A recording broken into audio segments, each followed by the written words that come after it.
Hi everyone.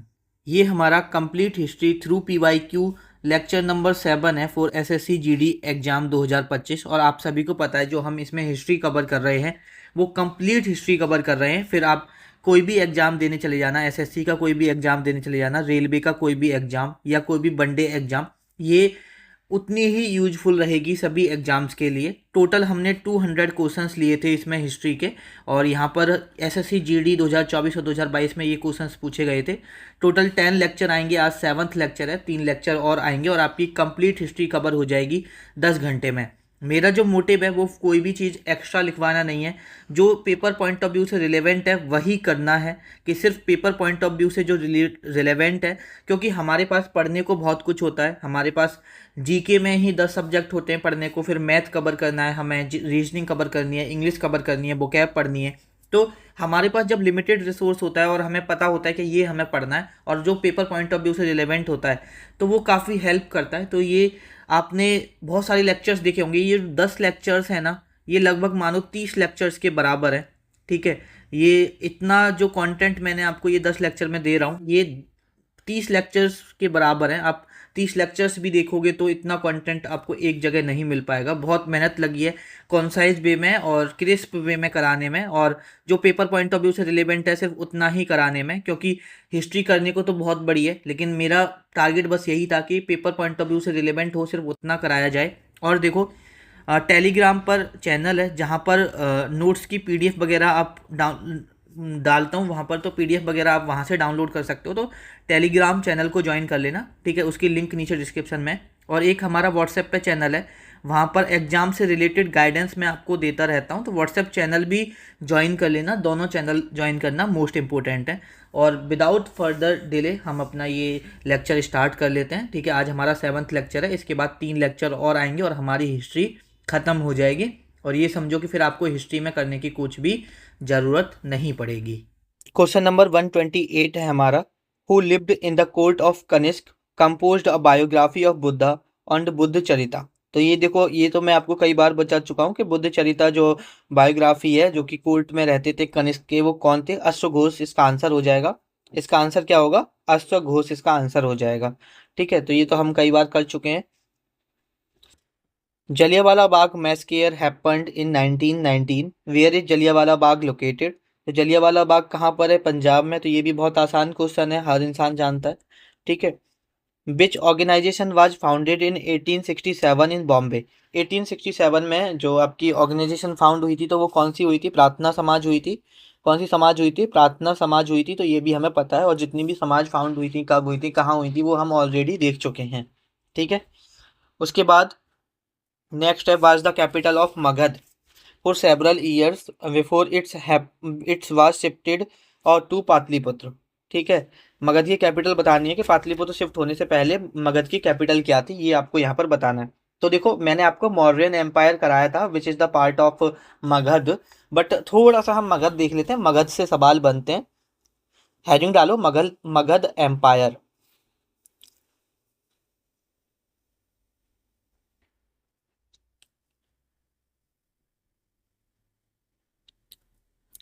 Heading क्या डालोगे? Magadh empire. देखो, मगध एम्पायर में आपके 16 महाजनपद थे। मगध एम्पायर में कितने थे? 16 महाजनपद थे। वो धीरे धीरे एक आपस में जनपद लड़ते रहे। आपस में जनपद का मतलब एक जनपद का एक रूलर, एक महाजनपद का एक रूलर। ठीक है, तो वो आपस में लड़ते लड़ते 4 महाजनपद ही रह गए थे बाद में, और एक उसमें थे, एक उसमें से था आपका मगध। ठीक है, मगध ने काफ़ी ज़्यादा एक्सपेंड किया, मगध काफ़ी बड़ा बनता है और मगध में जो रूलर्स रहे। लेकिन अभी आपको जो 16 महाजनपद थे मगध एम्पायर से पहले, थोड़ा सा हम 16 महाजनपद के बारे में पढ़ते हैं। तो देखो, 16 महाजनपद की कैपिटल पूछ लिया जाती है कि इस महाजनपद की कैपिटल क्या थी या क्या नहीं था। तो देखो, सबसे पहले जो 16 महाजनपद थे ना, मगध एम्पायर से पहले भी हेडिंग डालो 16 महाजनपद।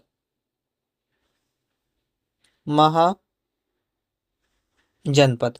अब देखो, इसमें मैं आपको 16 के 16 नहीं कराऊंगा, वो तो आप गूगल से भी देख लेना। मैं वही कराऊंगा ज्यादातर 16 महाजनपद से। देखो, जो मगध मगध एम्पायर आएगा, मगध जनपद है, उससे तो आपका बहुत सवाल बनेंगे। तो अभी मगध को तो हम डिटेल में देखेंगे, और बाकियों से। जैसे देखो, एक आपका महाजनपद था अंगा। अब मैंने मतलब यहाँ से सवाल ज्यादा नहीं, कुछ नहीं बनता, बस ये पूछ लेगा अंगा की कैपिटल क्या थी। तो अंगा की कैपिटल थी चंपा। और हम 16 के 16 भी नहीं देखेंगे, जो इम्पोर्टेंट है वही देखेंगे। उसके बाद था आपका मगध। अभी हम मगध तो डिटेल में देखेंगे। मगध की पहले थी राजगिरा, जो अभी ऊपर सवाल में भी पूछी थी। पहले थी राजगिरा, उसके बाद थी पाटलिपुत्र। पाटलिपुत्र, ये बात आपको पता होनी चाहिए। उसके बाद आ, आपकी है बत्सा। बत्सा की कौसंबी थी, ठीक है। बत्सा के बाद है आपकी कौसाला। कौसाला की श्रावस्ती थी, ठीक है। उसके बाद है आपकी सुरसेना। सुरसेना सुरसेना की मथुरा थी। उसके बाद आपकी कुरु। कुरु की इंद्रप्रस्थ थी। इंद्रप्रस्थ। उसके बाद है आपकी मतास्य। मतास्य की थी विराटनगर, ठीक है। उसके बाद है अवंती। है आपके टोटल 16 महाजनपद है, लेकिन आपको इन 8 महाजनपद की कैपिटल पता होनी चाहिए अच्छे से। उज्जैन थी, महास्मति थी, फिर माहिस्मति। अब देखो, मैंने बताया 16 महाजनपद थे, 8 की मैंने यहाँ पर कैपिटल भी लिखवा दी, जो पेपर पॉइंट ऑफ व्यू से इंपॉर्टेंट है। वो आपस में लड़के 4 महाजनपद ही रह गए थे, उसमें से जैसे एक तो मगध था, ठीक है। एक बत्सा था, एक आपका कौसाला था, और एक आपका बत्सा था, अवंती था, ठीक है। ये 4 महाजनपद रह गए। जो हमारे पेपर में सवाल बनते हैं, वो ज़्यादातर बनते हैं मगध एम्पायर से। तो थोड़ा सा हम मगध एम्पायर में देख लेते हैं। मगध एम्पायर में क्या था, 4 डायनेस्टी रही थी, ठीक है। एक डायनेस्टी के बारे में हम पढ़ चुके हैं, अभी वो आप उससे को रिलेट कराऊंगा मैं। 4 डायनेस्टी रही थी, अब इसको मैं रफ करता हूँ, फिर डालते हैं हम हेडिंग मगध एम्पायर के बारे में।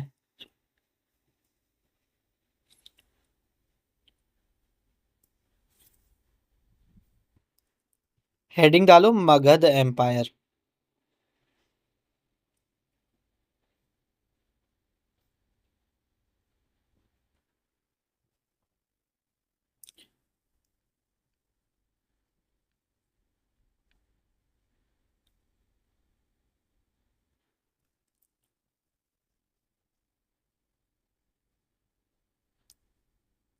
तो देखो, मगध एम्पायर के बारे में सबसे पहले एक डायनेस्टी होती है हरियंका डायनेस्टी।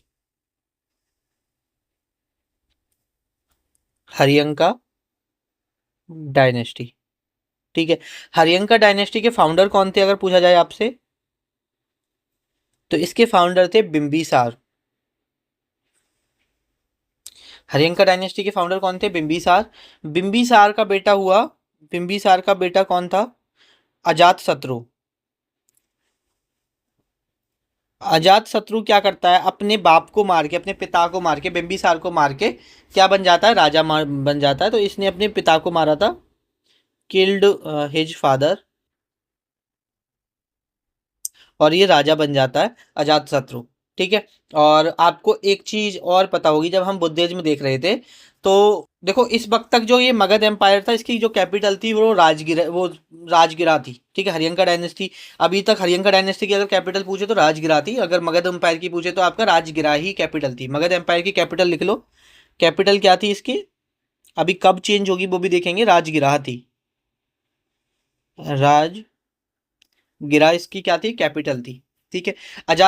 हरियंका डायनेस्टी, तो इसकी कैपिटल भी राजगिरा ही रहेगी। बिंबिसार फाउंड करता है हरियंका डायनेस्टी, फिर अजातशत्रु इसे मार के राजा बन जाता है, और फर्स्ट बुद्धिस्ट काउंसिल भी कराता है। आपने पढ़ा होगा ना अजातशत्रु के बारे में, हमने देखा था कि ये फर्स्ट बुद्धिस्ट काउंसिल भी कराता है।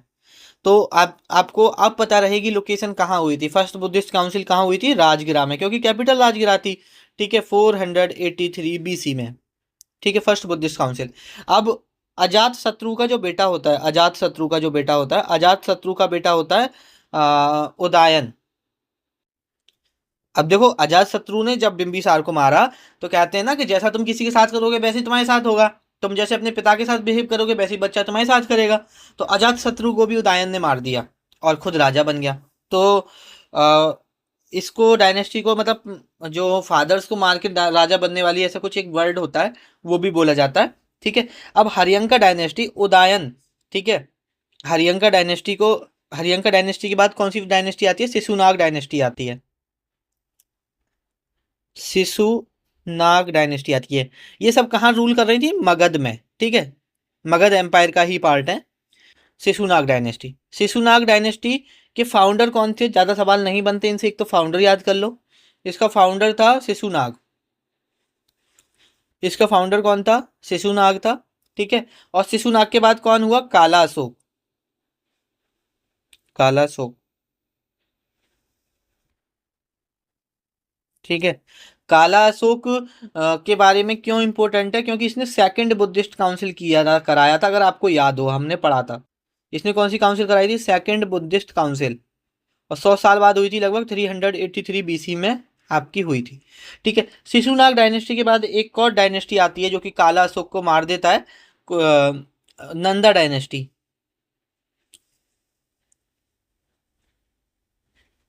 तो देखो, अगर नंदा डायनेस्टी के फाउंडर पूछा जाए तो पद्म नंदा इसके फाउंडर थे। अगर इसके फाउंडर पूछा जाए तो पदम नंदा, महापदम नंदा इसके फाउंडर थे। और इसके बाद आता धनानंद। अब आपको समझ में आ गया होगा, मैंने आपको बताया था कि जो कौटिल्य था, चाणक्य थे, वो धनानंद के ही दरबार में थे। और धनानंद उन्हें बेइज्जती कर देता है, उन्हें मतलब उन्हें अपमान महसूस होता है, तो वो उसके कोर्ट से बाहर आ जाते हैं। और वो बाद में एक लड़के को देखते हैं जो कि चंद्रगुप्त मौर्य थे। वो एक बच्चा होता है, उसे देखते हैं। वो पूरी स्टोरी, चलो वो बात सब चीज छोड़ो।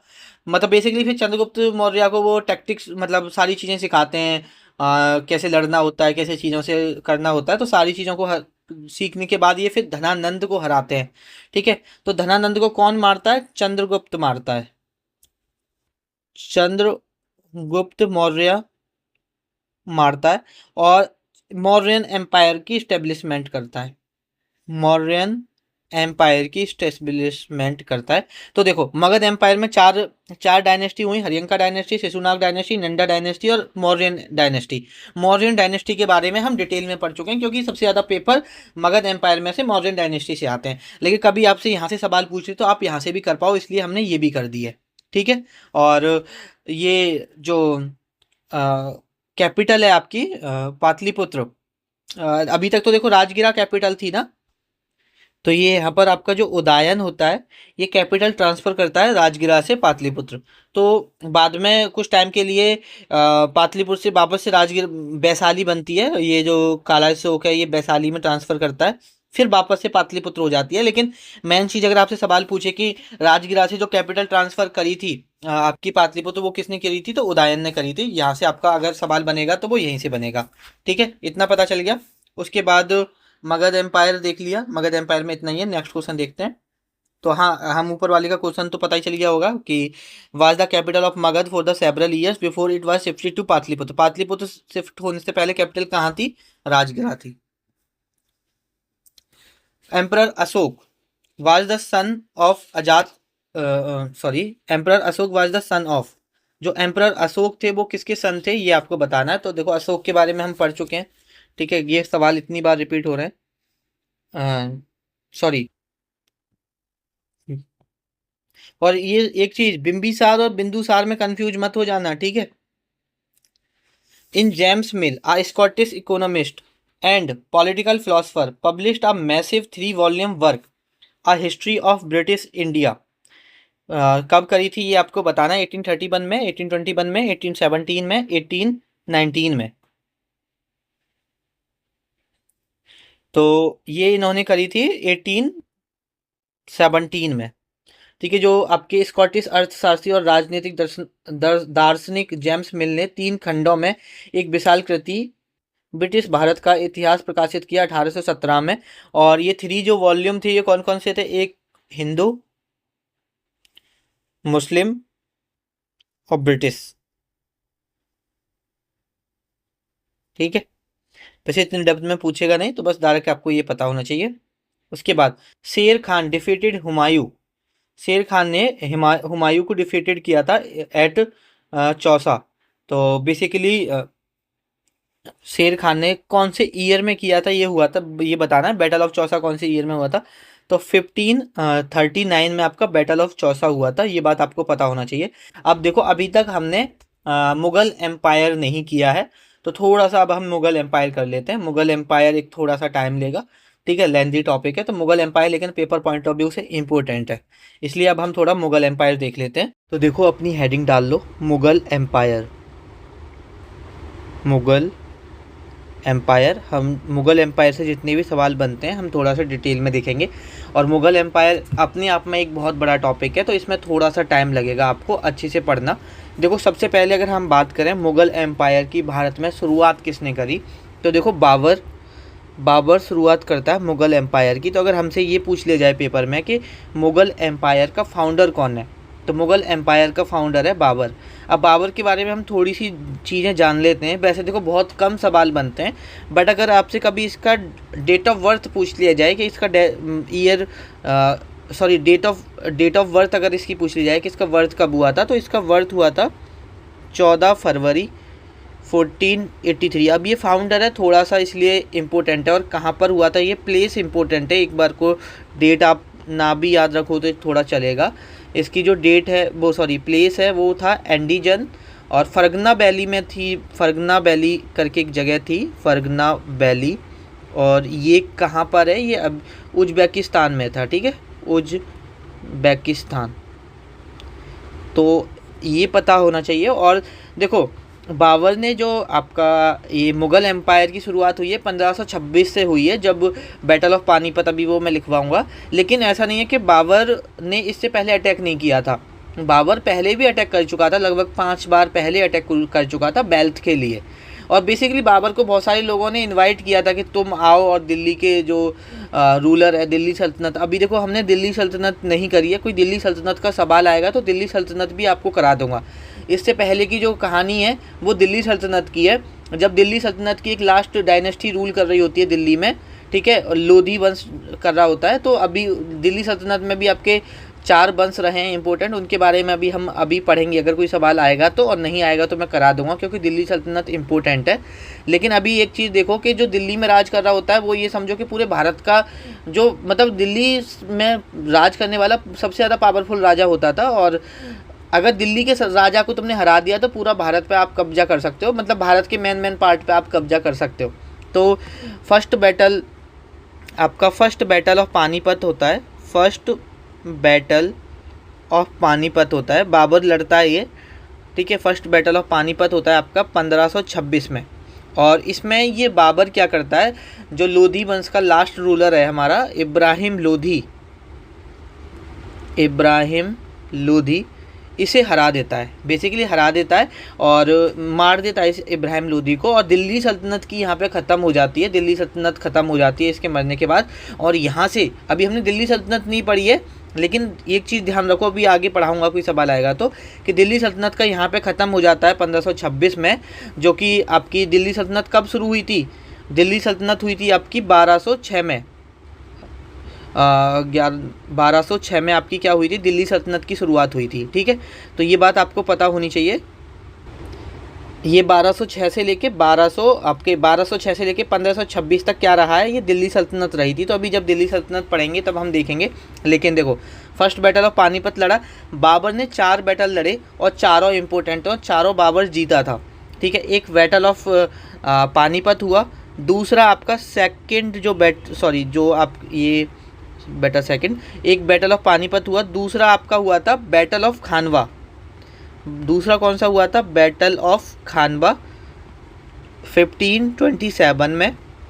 और बैटल ऑफ खानवा में ये किसको हराता है, राणा सांगा को हराता है, ठीक है। और उसके बाद तीसरा बैटल होता है हमारा battle of Panipat Khanwa Chanderi, battle of Chanderi, ये होता है आपका 1528 में। और इसमें मेडनी राय को हराता है, ये मेडनी राय को हराता है। बेसिकली राणा सांगा का दोस्त था मेडनी रॉय, तो इसको हराया, तो इसका बदला लेने के लिए ये लड़ा था, लेकिन मेडनी राय को भी ये हरा देता है 1528 में। फिर एक और बैटल होता है आपका बैटल ऑफ घाघरा। कब होता है ये, 1500 1929 में होता है। और बैटल ऑफ घाघरा में बेसिकली जो अफ़गान फोर्सेस होते हैं उन्हें हराता है, मोहम्मद लोदी करके था एक, उसे ये हरा देता है। किसको हरा देता है? मोहम्मद लोदी को ये हरा देता है। तो ये बात आपको पता होनी चाहिए। और इसके बाद इसकी क्या हो जाती है? मृत्यु हो जाती है, मर जाता है ये कब? 1530 में। तो देखो, इसे याद करने की एक बहुत सिंपल सी ट्रिक है कि बाबर आया, पानी पिया, खाना खाया, ठीक है, और आपका चांद देखा और घर गया, और घर जाने के बाद क्या हुआ? मर गया। ठीक है, तो बहुत सिंपल सा ट्रिक है, पानी पिया, खाना खाया, चांद देखा, और चांद देखने के बाद घर गया, घर जाने के बाद मर गया। तो पानी से battle of Panipat, first battle of Panipat, फिर खाना से battle of Khanwa, battle of Chanderi, battle of Ghaghra. ये चीज़ें आपको, ये इंपॉर्टेंट बैटल है पेपर पॉइंट ऑफ व्यू से काफ़ी, ये इन्हें अच्छे से कर लेना। ठीक है, अब बाबर के बारे में बहुत सारी चीज़ें और आपको पता होना चाहिए कि जो आर्टिलरी और गन पाउडर का प्रयोग करने वाला सबसे पहले भारत में कौन इंसान बना? तो वो बना बाबर। ये भी लिख लो, चलो, बाबर लिखो। Babur was the first to use artillery and gun powder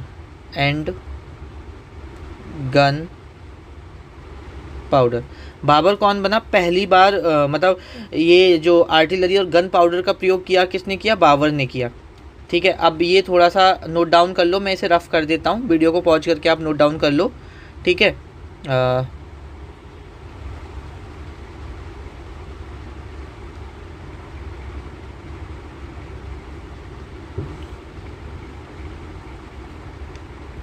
और देखो बाबर के बारे में आपको और क्या पता होना चाहिए।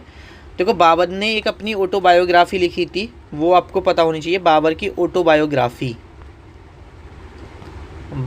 आपको ऑटोबायोग्राफी, देखो, बायोग्राफी होता है कि तुम्हारे जीवन के बारे में किसी और इंसान ने लिखा है, ऑटोबायोग्राफी होता है कि अपने जीवन के बारे में खुद लिखना। तो बाबर ने अपने जीवन के बारे में खुद एक किताब लिखी थी, तुजुक ए बाबरी। तो ये बात आपको पता होनी चाहिए कि तुजुक ए बाबरी किसने लिखी है? बाबर ने लिखी है। और ये किस लैंग्वेज में थी? तो ये तुर्किश लैंग्वेज में थी। किस लैंग्वेज में थी ये? तुर्किश लैंग्वेज में थी। ये बात आपको पता होनी चाहिए। उसके बाद ये तुजुक ए बाबरी जो थी, इसको बाबरनामा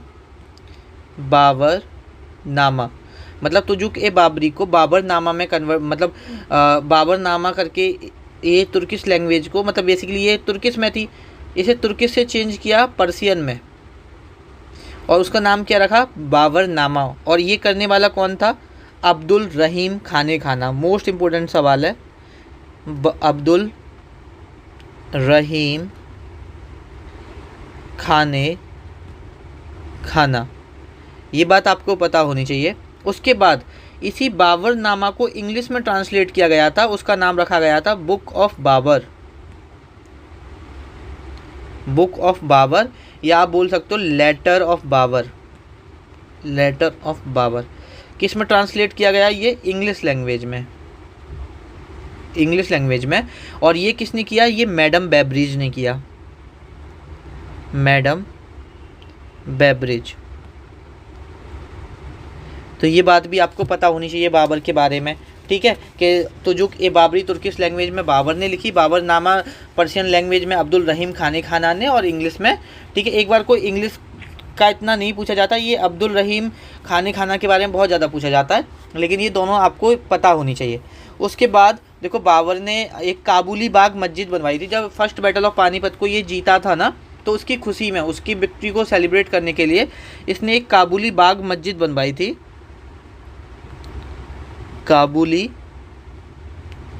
बाग मस्जिद बनवाई थी इसने। कहाँ पर है ये? पानीपत में। ये बात पता होनी चाहिए। किसने बनवाई है? ये बाबर ने बनवाई है, ये पता होना चाहिए। After the basically victory of the first battle of Panipat जो हुआ था। उसके बाद एक और इम्पोर्टेंट 1528 और 29 की बात है। इसने क्या करा? अयोध्या में जो लॉर्ड राम का मंदिर था उसे तुड़वा कर वहाँ पर कौन सी मस्जिद थी? बाबरी मस्जिद बनवाई थी। ठीक है, बाबरी मस्जिद। तो ये बात भी तो ये बात आपको पता होनी चाहिए, पेपर पॉइंट ऑफ व्यू से इम्पोर्टेंट है। ठीक है, तो ये हो गया बाबर के बारे में। ठीक है, बाबर का बेटा कौन होता है? हुमायूं होता है। ठीक है, तो इसे मैं रफ़ करता हूँ, फिर हम थोड़ा सा हुमायूं के बारे में देख लेंगे। आप इसे वीडियो को पॉज करके नोट डाउन कर लिया करो। ठीक है, यहाँ पर अब हम किसके बारे में देखते हैं? अब हम देखते हैं थोड़ा सा हुमायूं के बारे में। देखो, हुमायूं का नाम का मतलब पता है क्या होता है? फॉर्च्यून। लेकिन इसकी ज़िंदगी में फॉर्च्यून कभी नहीं रहा है ना। अगर हुमायूं के देखो फादर तो बाबर थे, लेकिन देखो इनकी वाइफ कई होती थी।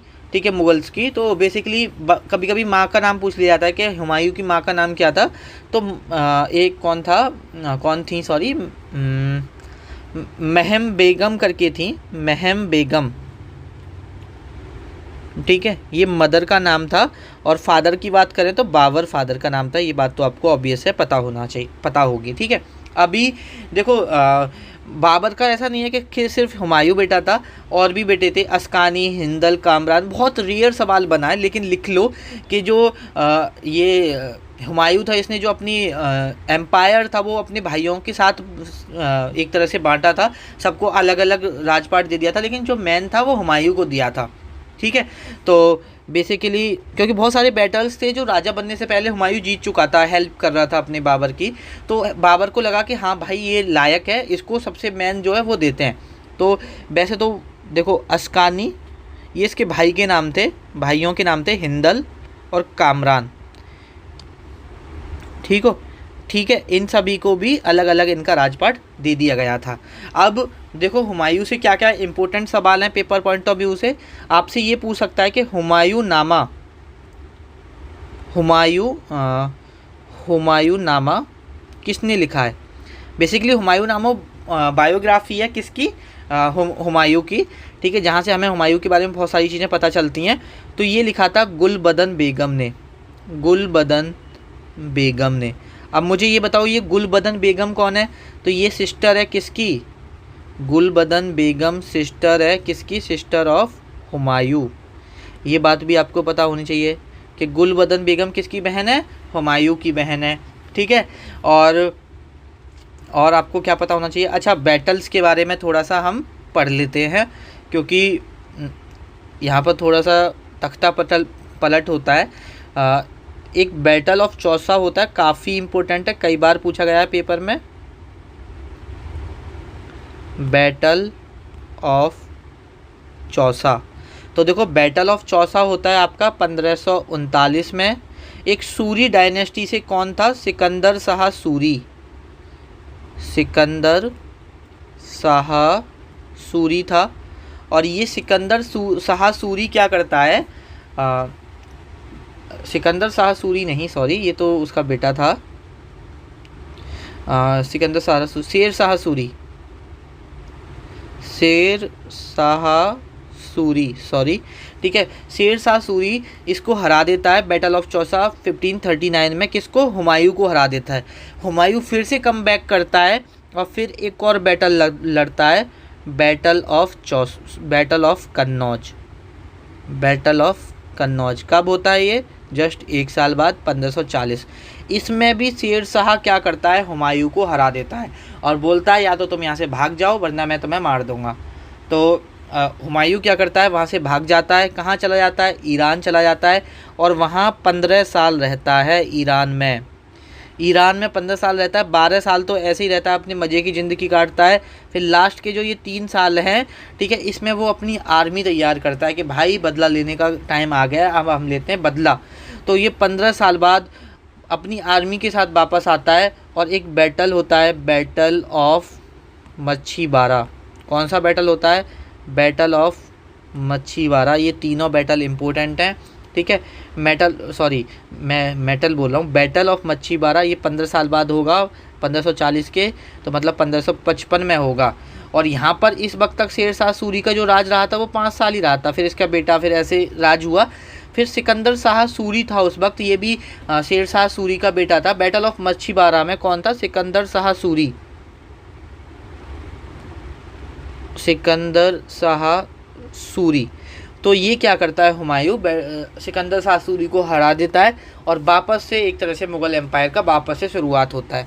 तो बेसिकली ये 15 साल के लिए मुग़ल एम्पायर आपका एक तरह से गायब हो गया था, फिर 15 साल बाद फिर से बैक ऑन होता है। और ये मुग़ल के जो इम्पोर्टेंट लीडर्स हैं, अब देखो मैं बोलना कुछ और चाह रहा हूँ, मुँह से कुछ और निकल रहा है, क्योंकि बहुत ज़्यादा रात हो रही है और मैं जब रिकॉर्ड कर रहा हूँ और जब तुम पूरे दिन के थके हारे होते हो, पूरा काम कर रहे हो, सारी चीज़ें, ठीक है, तो तुम बहुत थक जाते हो। अभी ये लेक्चर जब मैं रिकॉर्ड कर रहा हूँ तो 1 बज रहा है, तो रात का 1 बजे, तो बहुत सारी चीज़ें हम बोलना कुछ और चाह रहे हैं, क्योंकि थकान इतनी हो जाती है, तो थोड़ा मैनेज कर लेना, ठीक है। यहाँ पर आपका ये सिकंदर शाह सूरी, ठीक है, मैंने ये करा दिया बेटा सेकंड, ठीक है, हाँ। तो बेसिकली अब ये जीत गया। अब क्या होता है, 1555 में ये राजा बन गया वापस से, लेकिन राजा बनने के 6 महीने बाद ही ये एक लाइब्रेरी थी, लाइब्रेरी का नाम था शेर मंडल। एक लाइब्रेरी थी, लाइब्रेरी का नाम क्या था, लाइब्रेरी का नाम था शेर मंडल, ठीक है। लाइब्रेरी का नाम क्या था, लाइब्रेरी का नाम था आपका शेर मंडल। शेर मंडल लाइब्रेरी से गिर के, ये उसकी सीढ़ियों से गिर के इसकी मृत्यु हो जाती है, ये मर जाता है, ठीक है। तो एक ये बात आपको पता होनी चाहिए। और एक और बात आपको पता होना चाहिए कि एक हुमायूं टॉम्ब है, हुमायूं टॉम्ब है, कहाँ पर है ये आपकी दिल्ली में। हुमायूं टॉम्ब कहाँ पर है, दिल्ली में है। और ये किसने बनवाई है, ये इसकी वाइफ थी, ये इसकी वाइफ थी कौन, हामिदा बानो बेगम, हामिदा बानो बेगम, हामिदा बानो बेगम इसकी वाइफ थी, और जिसको हाजी बेगम के नाम से भी जाना जाता था। उसने हुमायूं टॉम्ब बनवाया था दिल्ली में, ये बात पता होना चाहिए। और क्या पता होना चाहिए हुमायूं के बारे में आपको, हुमायूं के बारे में आपको और पता होना चाहिए। अच्छा, हुमायूं ने एक सिटी बनवाई थी दीन पनाह, ठीक है। हुमायूं ने एक सिटी बनवाई थी, उस सिटी का नाम क्या था, उस सिटी का नाम था दीन पनाह। तो आपसे पेपर में सवाल बन जाता है कि दीन पनाह जो सिटी है वो किसने बनवाई थी, और ये दिल्ली के पास में, दिल्ली में ही थी बेसिकली, पास में क्या, तो दीन पनाह किसने बनवाई थी, हुमायूं ने बनवाई थी, ठीक है। इतनी बात आपको पता होनी चाहिए। अब देखो थोड़ा सा, जब हमने शेर शाह सूरी के बारे में डिस्कस किया है, तो शेर शाह सूरी के बारे में बता देता हूँ। शेर शाह सूरी जो था, कहाँ गया हमारा शेर शाह सूरी, ये रहा ना, ये रहा। शेर शाह सूरी जो था हमारा, ये सूरी डायनेस्टी से बिलोंग करता था, और इसने कितने साल रूल किया था, इसने 5 साल रूल किया था। फिर इसकी क्या हो जाती है, डेथ हो जाती है। और ये किसके लिए फेमस था, अपने एडमिनिस्ट्रेशन के लिए। इसका इतना अच्छा एडमिनिस्ट्रेशन था कि इसका कुछ चीज़ें अकबर ने भी फॉलो की थी, इसके जो एडमिनिस्ट्रेशन की कुछ चीज़ें अकबर ने भी फॉलो की थी। ये एक लैंड रेवेन्यू पॉलिसी लेके आता है जो कि काफ़ी इफ़ेक्टिव होती है, ठीक है। एक ये जुडिशियल डिपार्टमेंट क्रिएट करता है, क्या क्रिएट करता है, ये जुडिशियल डिपार्टमेंट क्रिएट करता है, जुडिशियल डिपार्टमेंट क्रिएट करता है। तो आपको ये पता होना चाहिए कि जुडिशियल डिपार्टमेंट कौन क्रिएट करता है। अच्छा, इसका जुडिशियल डिपार्टमेंट का नाम क्या था, मुकदमा। जुडिशियल डिपार्टमेंट का नाम क्या था, जुडिशियल डिपार्टमेंट का नाम था मुकदमा। और इसकी डेथ कहाँ होती है, 1545 में कालिंजर, बैटल ऑफ कालिंजर, मध्य प्रदेश में हो रहा होता है ये बैटल ऑफ कालिंजर में इसकी डेथ हो जाती है। शायद ये आपसे पेपर में ना पूछे, लेकिन थोड़ा सा आपको आइडिया होना चाहिए।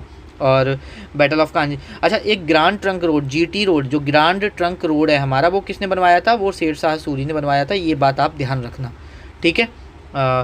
और ठीक है, शेर शाह सूरी के बारे में अभी इतना ही पढ़ते हैं। अब देखो, हुमायूं तो अब गिर के मर गया, ठीक है। अब बताओ हुमायूं के बाद कौन आएगा, हुमायूं का बेटा कौन था। तो हुमायूं का बेटा जो था वो है longest ruler of Mughal dynasty, ठीक है। मैं 1 मिनट इसे रफ़ करता हूँ, आप इसे नोट डाउन कर लेना, मैं इसे रफ़ कर देता हूँ, ठीक है।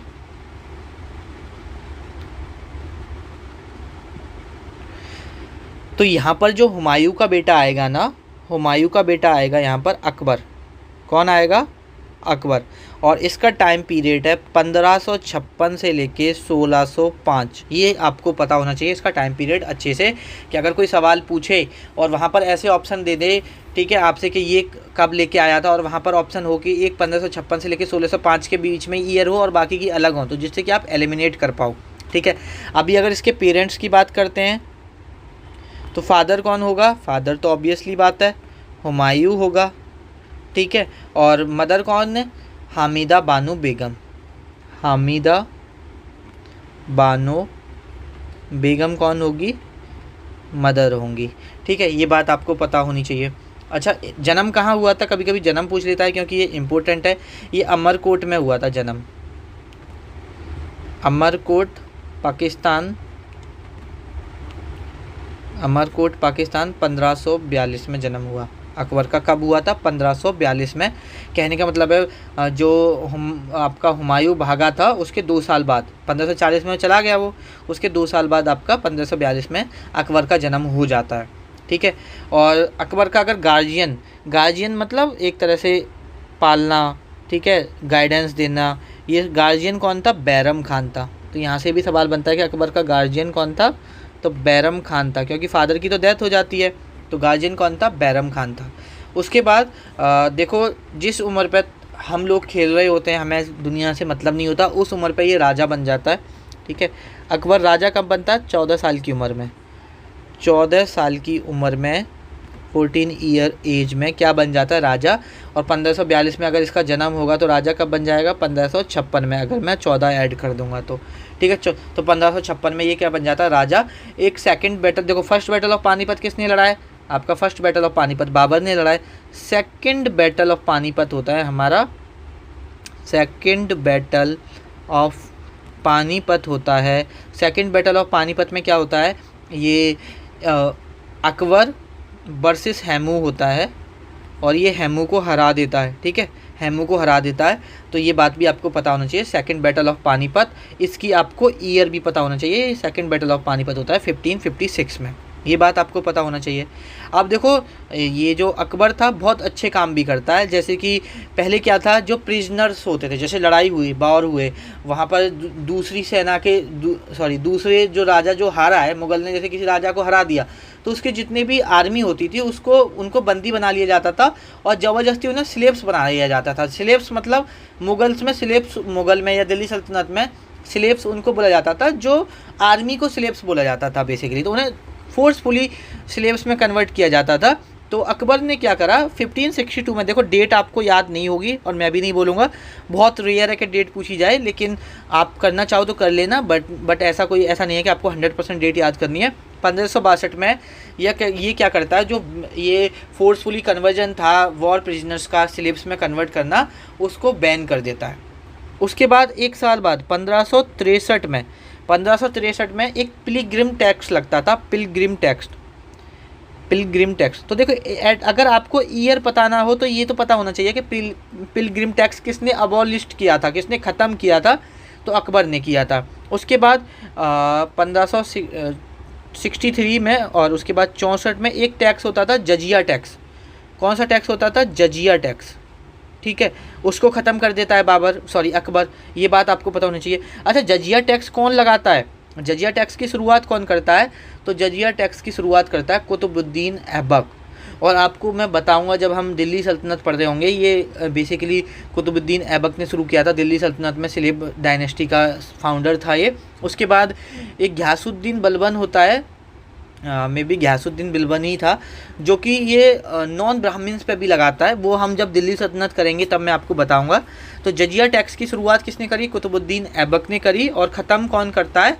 ये अकबर जो है जजिया टैक्स ख़त्म कर देता है। और देखो, अकबर फ़तेहपुर सीकरी में, बेसिकली फ़तेहपुर सीकरी बोल रहा हूँ, फ़तेहपुर सीकरी में, मैं नहीं, फ़तेहपुर सीकरी ही इसने बनवाई थी।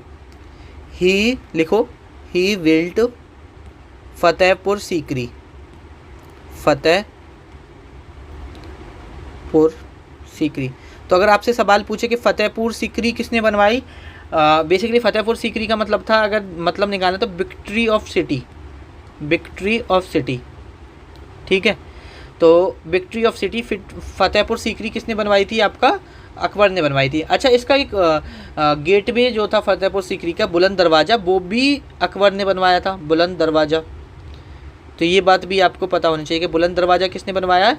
अकबर ने बनवाया है। और बताओ, आपको अकबर के बारे में और क्या पता होना चाहिए? अकबर के बारे में और आपको पता होना चाहिए, देखो, इसने फ़तेहपुर सीकरी में एक प्रेयर हाउस भी बनवाया था, जिसको हम क्या बोलते थे? इबादत खाना, ये फतेहपुर सीकरी में बनवाया था। इबादत खाना, ये क्या था? प्रेयर हाउस था बेसिकली। क्या था ये? प्रेयर हाउस था। तो ये बात भी पता होना चाहिए कि इबादत खाना किसने बनवाया? तो इबादत खाना आपका अकबर ने बनवाया, ये भी आपको पता होना चाहिए। अच्छा, ये कुछ फोर्ट बनवाता है, आप कभी कंफ्यूज मत हो जाना, है ना। फोर्ट में हम बहुत कंफ्यूज होते हैं कि किसने बनवाया है। मैं बताता हूँ अभी। देखो, इसने 3 फोर्ट बनवाए हैं। और हेड लिखो, ही बिल्ट। एक आपका कौन सा था? आगरा फोर्ट। देखो, आगरा फोर्ट आपका तो शाहजहाँ ने नहीं बनवाया है, ये चीज़ ध्यान रखना। बहुत सारे लोगों को लगता है आगरा फोर्ट भी शाहजहाँ ने बनवाया है, नहीं। आगरा फोर्ट किसने बनवाया है? आपका अकबर ने। इलाहाबाद फोर्ट,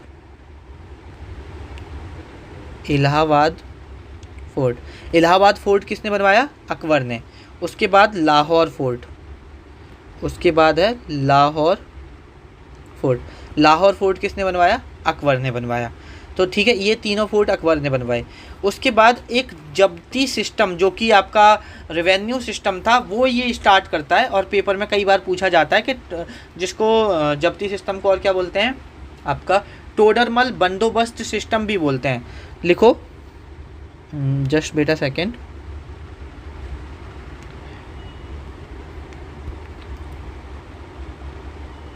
टोडरमल बंदोबस्त बोल लो, या आप जब्ती सिस्टम बोल लो। जब्ती सिस्टम, ये किसने चलवाया? जब्ती सिस्टम या टोडरमल बंदोबस्त। तो ये एक, पहली बात तो रेवेन्यू सिस्टम था, और ये कौन चलवाता है? अकबर। कौन स्टार्ट करता है? बेसिकली अकबर करता है, ये बात आपको पता होना चाहिए। एक मनसबदारी सिस्टम लेके आया था 1571 में। अगर आपको ईयर याद नहीं करनी मत करो, लेकिन ध्यान रखना, started मनसबदारी system,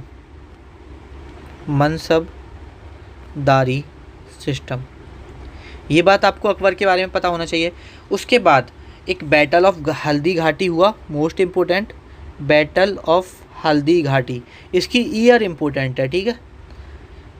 battle of Haldi Ghati कब हुआ था? 1576 में। देखो, इसमें अकबर नहीं लड़ा था, अकबर की तरफ से कौन लड़ा था? अकबर का एक कमांडर था मानसिंह। और किस किस के बीच में था? अकबर वर्सेस महाराणा प्रताप।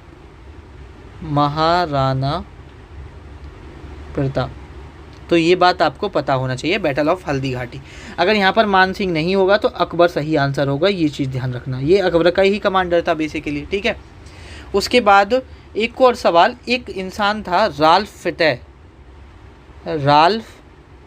फिटह। ये फर्स्ट इंग्लिशमैन बोल लो जो भारत आया था, और ये किसके कोर्ट में आया था? अकबर के कोर्ट में। तो अगर आपसे पूछ ले कि फर्स्ट इंग्लिशमैन जो किसके कोर्ट में आया या कौन था, ठीक है, ये सारी चीज़ें पूछे तो आपको पता होना चाहिए कि राल्फ फिटह एक इंग्लिशमैन था। कौन था ये? इंग्लिशमैन था, या ऐसे लिखो, फर्स्ट इंग्लिशमैन था जो कहाँ आया था? इंडिया आया था। किसके कोर्ट में? अकबर के कोर्ट में। किसके कोर्ट में आया था? अकबर के कोर्ट में। ये बात आपको पता होनी चाहिए। उसके बाद एक इसने न्यू धर्म स्टार्ट किया था, दीन इलाही, कि सभी धर्म को मिला के एक धर्म बनाने की कोशिश की थी इसने, ठीक है। एक न्यू रिलीजियन फाउंड किया था इसने, फाउंडेड अ न्यू रिलीजियन, दीन ए इलाही, और वन गॉड बेसिकली के एक भगवान, ठीक है, सभी धर्म के लिए, बुद्धिज्म, हिंदुज्म, इस्लाम, सबको मिला के। और ये पूछा जाता है कि दीन इलाही किसने अडॉप्ट किया था? तो अगर नवरत्न की बात करें तो सिर्फ बीरबल ऐसा था जिसने अडॉप्ट किया था, तो ये बात भी आपको पता होनी चाहिए, ठीक है। और उसके बाद एक और सवाल जो कि मोस्ट इम्पोर्टेंट है, 1604 में देखो भारत में कौन आ गए थे इस टाइम पे? पुर्तगीज आ गए थे। तो पुर्तगीज क्या इंट्रोड्यूस करते हैं? टोबैको इंट्रोड्यूस करते हैं पहली बार भारत में। किसके कोर्ट में? अकबर के कोर्ट में। ये बात आपको पता होनी चाहिए। द पुर्तगीज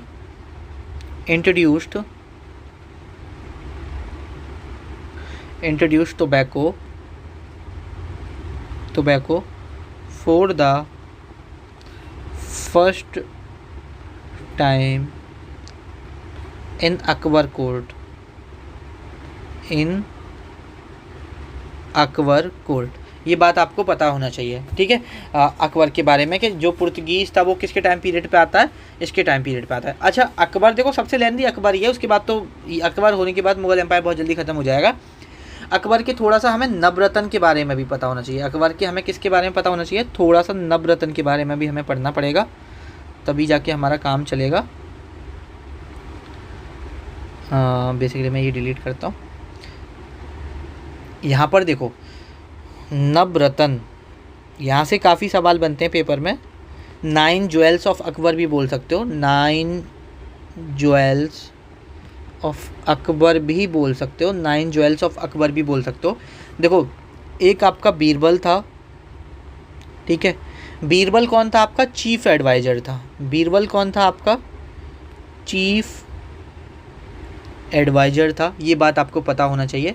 चीफ एडवाइज़र बोल लो या एडमिनिस्ट्रेटर बोल लो, ठीक है, एडमिनिस्ट्रेटर भी था ये, ठीक है। और इसका अगर रियल नेम पूछ लिया जाए, ये हिंदू था और रियल नेम अगर इसका पूछ लिया तो महेश दास था।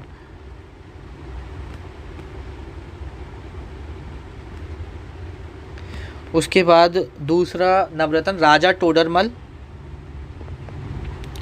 राजा टोडरमल। अब जो राजा टोडरमल था वो फाइनेंस, आपसे पूछ लिया जाता है कौन क्या करता था, कौन था फाइनेंस मिनिस्टर कौन था, ठीक है।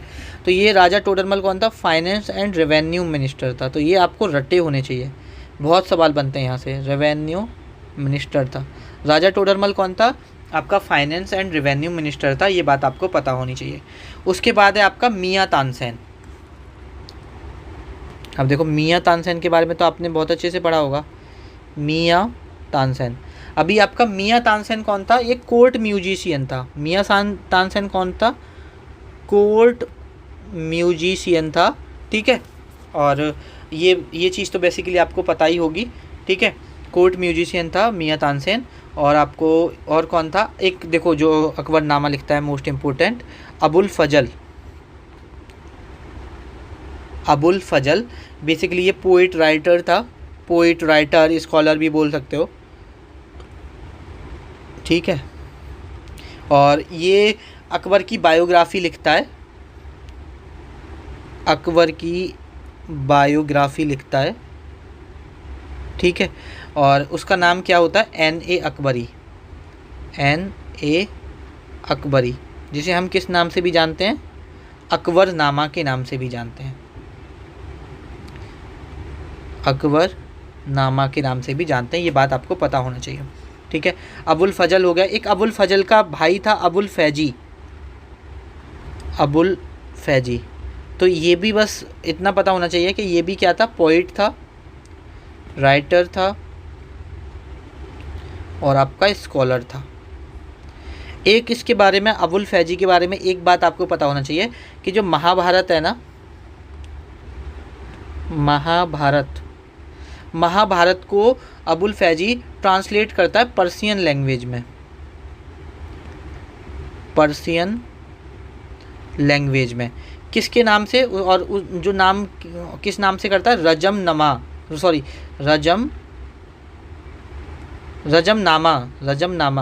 ठीक है, इस नाम से करता है, ठीक है। अबुल फैजी हो गया। उसके बाद है आपका मिलिट्री कमांडर जो उससे लड़ा था, उनसे लड़ा था, मान सिंह। ये कौन था, मिलिट्री कमांडर था, कौन था ये, मिलिट्री कमांडर था, ये बात आपको पता होनी चाहिए, ठीक है। और कितने हो गए, 6 हो गए, कितने थे टोटल, 9 थे, तो मतलब 3 और रह गए हैं, ठीक है। बताओ और कौन कौन रह गया है, राजा टोडरमल, मान सिंह, अबुल फजल, अबुल फैजी, मान सिंह, और कौन रह गया है, बीरबल हो गया। अच्छा अभी एक मिनट, एक अब्दुल रहीम खाना रह गया है, ठीक है। और मुल्ला तो वेट अ सेकंड, जो रिलीजियस एडवाइज़र थे, ठीक है, बेसिकली 6 हो गए ना, सातवां लिखो। सातवां था अब्दुल रहीम खाने खाना। अब्दुल रहीम खाने खाना। सातवां कौन है? अब्दुल रहीम खाने खाना। अच्छा, आपको ये पता है ये अब्दुल रहीम खाने खाना, ये इसके बारे में जब हम बाबर के बारे में भी मैं पढ़ा रहा था तो इसने अब्दुल रहीम खाने खाना ने क्या करा था, जो तुजुक ए बाबरी थी उसको ट्रांसलेट किया था, ठीक है, पर्शियन लैंग्वेज में बाबरनामा लिखा था। तो ध्यान रखो, ही रॉट बाबरनामा। तो ये बात आपको पता होनी चाहिए, मोस्ट इम्पोर्टेंट बात है। उसके बाद दो रिलीजियस लीडर थे, बस इतना पता होना चाहिए कि ये रिलीजियस लीडर थे, और कुछ नहीं पता होना चाहिए। एक था मुल्ला दो प्याजा, ठीक है, और एक था फ़कीर अजायुद्दीन। एक कौन था? फ़कीर अजायुद्दीन। एक कौन था? फ़कीर अजायुद्दीन। ये कौन था? रिलीजियस लीडर थे। ये कौन थे? रिलीजियस, सॉरी लीडर बोल रहा हूँ, एडवाइज़र। बेसिकली रिलीजियस मैटर में एडवाइस देते थे। ये बात आपको पता होना चाहिए। अब हमने अकबर के बारे में इतना कुछ देख लिया, मेरे अकॉर्डिंग मोर देन इनफ है। अब हम थोड़ा सा अकबर का जो बेटा होता है उसके बारे में पढ़ लेते हैं। 1605 तक इसका रहा, फिर 1605 से लेकर 1627 कौन रहता है? जहांगीर। हेडिंग डालो जहांगीर। जहांगीर कब से कब तक है? 1605 से लेकर 1627 तक है। जहांगीर के बारे में देखो ज़्यादा मैं नहीं कराऊंगा, सिर्फ इम्पोर्टेंट चीज़ें कराऊंगा। एक तो इसने गुरु अर्जुन देव को मार दिया था, बिहीड कर दिया था, तो बिहीडेड गुरु अर्जन देव। गुरु अर्जन देव जानते हो कौन है? गुरु अर्जन देव 5th सिख गुरु हैं। गुरु अर्जन देव 5th सिख गुरु थे। गुरु अर्जन देव कौन थे? 5th सिख गुरु थे। ये बात आपको पता होना चाहिए। और बेसिकली क्यों मार दिया गया था कि इनका एक बेटा था। अब देखो ये जहांगीर बहुत सारी पॉलिसी लेके आता है, जैसे हिंदुओं को मुस्लिम में कन्वर्ट करो, ठीक है, दूसरे धर्म के लोगों पे अत्याचार करो। तो इसका एक बेटा था खुसरो खान। तो खुसरो खान को ये सब पसंद नहीं आया कि यार क्या कर रहे हो पिताजी आप। तो बेसिकली ये खुसरो खान अपने पिताजी के अगेंस्ट ही रिवॉल्ट करना चाहता था, और एक गुरु अर्जन देव के पास गया और बोला कि तुम मुझे आशीर्वाद दो कि मैं अपने बाप के अगेंस्ट लड़ने जा रहा हूँ। और वो आशीर्वाद देते हैं, और इसी वजह से कि तुम मेरे बेटे को सिखा रहे हो, ये सारी चीज़ें कर रहे हो। जहांगीर खुसरो खान को तो मारते ही मारता है, इस अर्जन देव को जो 5th सिख गुरु थे उनको भी मार देता है। ये बात आपको पता होनी चाहिए। और एक और मोस्ट इंपॉर्टेंट बात जो इसके बारे में आपको पता होना चाहिए कि 1608 में, कब? 1608 में कैप्टन हॉकिंस 1608 में कैप्टन हॉकिंस किसके कोर्ट में आया था? जहांगीर के कोर्ट में आया था। जब हम ईस्ट इंडिया कंपनी का कोई सवाल बनेगा तो मैं बताऊंगा कि जो 31 दिसंबर 1600 में हमारी ईस्ट इंडिया हमारी नहीं, बेसिकली बहुत अत्याचार किया है भाई इसने। 31 दिसंबर, ये चलो मैं ये छोड़ो, अभी हम मुगल पढ़ रहे हैं तो ये सारी चीज़ें मत करो। बेसिकली 1608 में कैप्टन हॉकिंस आता है कि भैया हमें व्यापार कर लेने दो। कब आता है कैप्टन हॉकिंस? देखो सवाल यही बनेगा कब आता है, ईयर मोस्ट इंपॉर्टेंट, जिसकी ईयर इंपॉर्टेंट है वो बोलूँगा मैं। ईयर मोस्ट इंपॉर्टेंट, किसके कोर्ट में आता है ये पता होना चाहिए, ठीक है। और उसके बाद जो जहांगीर था इतनी शराब पीता था, एकदम शराबी था। और इसकी एक वाइफ थी नूरजहाँ, वाइफ का नाम नूरजहाँ ही था ना, मे बी मैं अभी जितना याद कर पा रहा हूँ, मुझे मतलब नूरजहाँ, देखो पेपर में शायद इतना सवाल डेप्थ में नहीं पूछेगा, नूरजहाँ ही था। बेसिकली वो काफ़ी खूबसूरत थी और इस पर बस दो ही काम थे कि शराब पीना और उसके साथ रहना, और कुछ नहीं था, ठीक है, और इस पर कोई काम नहीं था। तो बेसिकली जहांगीर की जो मृत्यु होती है वो भी शराब की वजह से होती है। अगर सबसे ज़्यादा अगर देखा जाए शराबी अगर मुगल्स में कोई रहा है तो वो जहांगीर रहा है। और इसने शालीमार और निशांत गार्डन बनवाया था, ये पता होना चाहिए इसके बारे में, और कुछ नहीं पता होना चाहिए। Wilt, Shalimar and Nishant garden.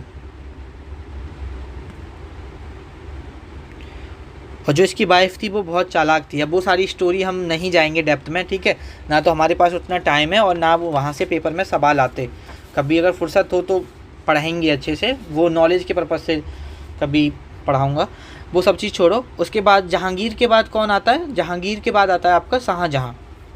Jahangir बेटा सेकेंडरी से रफ़ी कर देते हैं।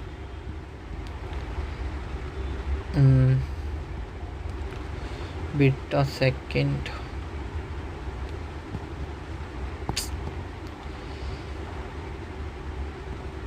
ठीक है, ये बताओ जहांगीर के बाद कौन आता है? तो जहांगीर के बाद आता है मेरे भाई शाहजहां।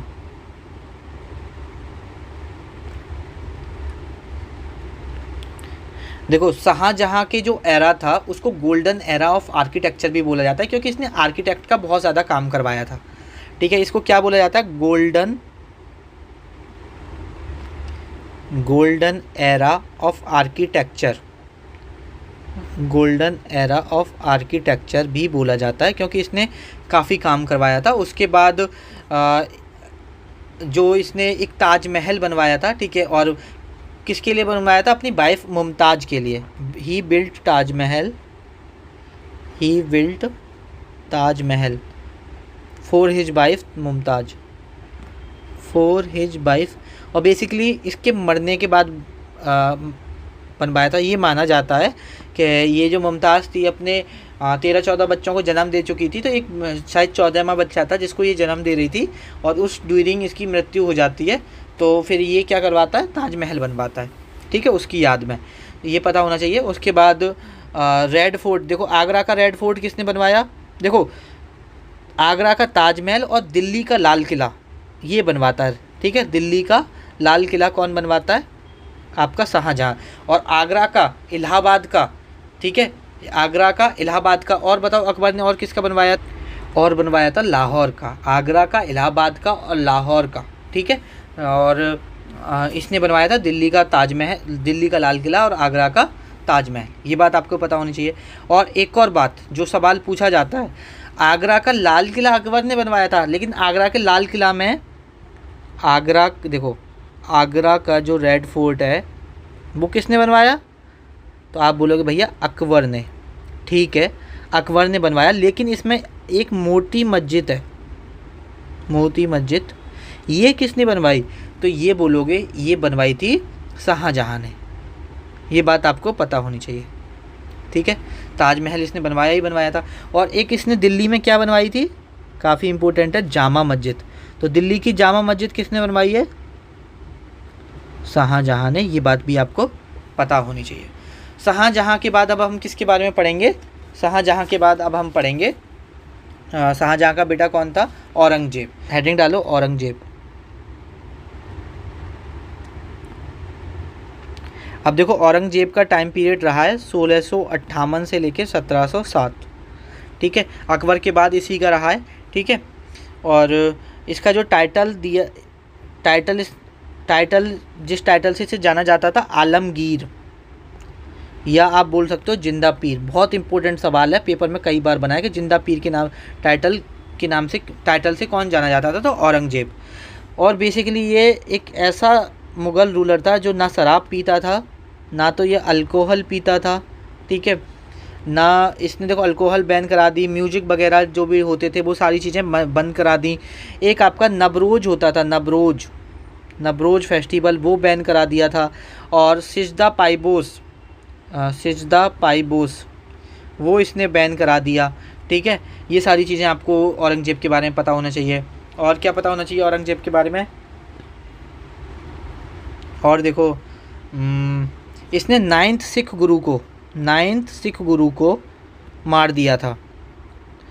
मतलब उनसे बोला कि तुम धर्म, मतलब हिंदू धर्म, इस्लाम कबूल कर लो। उन्होंने बोला नहीं, तो उनको मार दिया था। नाइन्थ सिख गुरु को कौन थे? वो गुरु तेज बहादुर जी, गुरु तेज बहादुर। ये पता होना चाहिए, ये मोस्ट इंपॉर्टेंट है। ठीक है, फिफ्थ सिख गुरु को किसने मारा था? जहांगीर ने। और नाइन्थ सिख गुरु को किसने मारा था? गुरु तेज बहादुर ने। तो ये बात आपको पता होना चाहिए। ठीक है, और देखो जो आपकी आगरा में मोती मस्जिद लाल किला में बनवाई थी, वो आपकी किसने बनवाई थी? शाहजहां ने। बट दिल्ली में भी एक मोती मस्जिद है, वो किसने बनवाई थी? दिल्ली की मोती मस्जिद औरंगजेब ने। ठीक है, ये बात आपको पता होनी चाहिए। ठीक है, आपका जो सवाल बनेगा मुग़ल एम्पायर से वो यहीं से बनेगा। ठीक है, नेक्स्ट क्वेश्चन देख लेते हैं। नेक्स्ट क्वेश्चन है हमारा, देखो मुग़ल एम्पायर अब हमारा यहाँ पे ख़त्म हो गया है। नेक्स्ट क्वेश्चन देखते हैं। Which of the following was a provincial capital under the rule of Ashok? Ashok के टाइम पे कौन कौन सी अशोक के शासन के दौरान निम्नलिखित में से कौन सी प्रांतीय राजधानी थी? तो देखो यहाँ पर आपकी तक्षशिला भी थी और उज्जैनी भी थी। कौन सी हो जाएगी? Both 1 and 2। Bahadur Shah Zafar and his sons were arrested by the British officials from Delhi. Hind नहीं आएगा, ठीक है। बहादुर शाह जफर और उनके बेटों को दिल्ली से ब्रिटिश अधिकारियों ने गिरफ्तार किया था। तो कहाँ से गिरफ्तार किया था? तो ये जो इन्हें गिरफ्तार किया गया था ना, ये किया गया था यहाँ से हुमायूं टॉम्ब से, ठीक है। हुमायूं का मकबरा से इन्हें गिरफ्तार किया गया था, ये बात आपको पता होना चाहिए। और ये हम बहादुर शाह जफर के बारे में हम पढ़ चुके हैं, ठीक है। चलो मेरे भाई, इस लेक्चर को यहीं पे ख़त्म करते हैं। आपको लेक्चर कैसा लगा? आप अपनी फीडबैक ज़रूर दिया करो कि आपको लेक्चर्स कैसे लग रहे हैं। आपकी फीडबैक ही मुझे मोटिवेट करती है, तो अपनी फीडबैक ज़रूर शेयर किया करो। और अभी तक आपने टेलीग्राम चैनल और व्हाट्सएप चैनल ज्वाइन नहीं किया है, टेलीग्राम चैनल और व्हाट्सएप चैनल ज्वाइन नहीं किया है, तो इन दोनों को ज्वाइन कर लो, काफ़ी हेल्पफुल है। यहाँ पर बहुत सारी पीडीएफ्स मैं आपको देता हूँ, ठीक है। सारी पीडीएफ्स, क्लासेस की पीडीएफ से रिलेटेड आपको टेलीग्राम ज्वाइन करना पड़ेगा। और एग्जाम गाइडेंस वगैरह से रिलेटेड व्हाट्सएप चैनल ज्वाइन कर लो, यहाँ पर एग्जाम गाइडेंस और बहुत सारी चीज़ें मैं आपको प्रोवाइड कराता हूँ। तो दोनों चैनल यूजफुल हैं आप लोगों के लिए। और हमारे बस अब 3 लेक्चर बचे हैं हिस्ट्री के, ठीक है। 8, 9, 10 आप देखो ऑलमोस्ट हम हिस्ट्री कवर कर चुके हैं अपनी, ठीक है। आप मुझे बताओ कि आपको ये कैसे लग रहे हैं लेक्चर्स। आप फीडबैक ज़रूर दिया करो भाई, ठीक है। आपसे मुलाकात होगी अब 8th लेक्चर में। तब तक के लिए बस अपना ख्याल रखो। हेल्थ आपकी फर्स्ट प्रायोरिटी होनी चाहिए। हमेशा बोलता हूँ आपको कि अपना ख्याल रखा करो, ठीक है। प्रॉपर नींद लिया करो, 6 से लेकर 7, 6 घंटे नहीं, कम से कम 7 घंटे तो सोया करो। देखो आपकी हेल्थ है तो सब कुछ है, ये चीज़ ध्यान रखो। आपकी हेल्थ से बढ़ के ना कोई जॉब है, ना कोई पैसा है, ना कुछ है। अपनी हेल्थ नंबर 1 पे रखो, क्योंकि आपके पास कितना भी पैसा है, अगर आपकी हेल्थ आपके हाथ में नहीं है तो कुछ भी नहीं है। जॉब आज नहीं कल लग जाएगी, जॉब की टेंशन मत लो। अगर आप 8 घंटे भी 8 से लेकर 10 घंटे भी डेली पढ़ रहे हो, कंसिस्टेंसी मोर देन इनफ है। आप 7 घंटे 8 घंटे आराम से सोया करो, ठीक है। मस्त बस ये फ़ोन वगैरह चलाना कम कर दो, ठीक है। फ़ोन वगैरह मत चलाया करो और अपना ध्यान रखो, अच्छा खाया करो, थोड़ा बाहर का कम ही खाया करो, अवॉइड किया करो। अब आपसे मुलाकात होगी 8th लेक्चर में, तब तक के लिए ख्याल रखिए अपना और पढ़ते रहिए।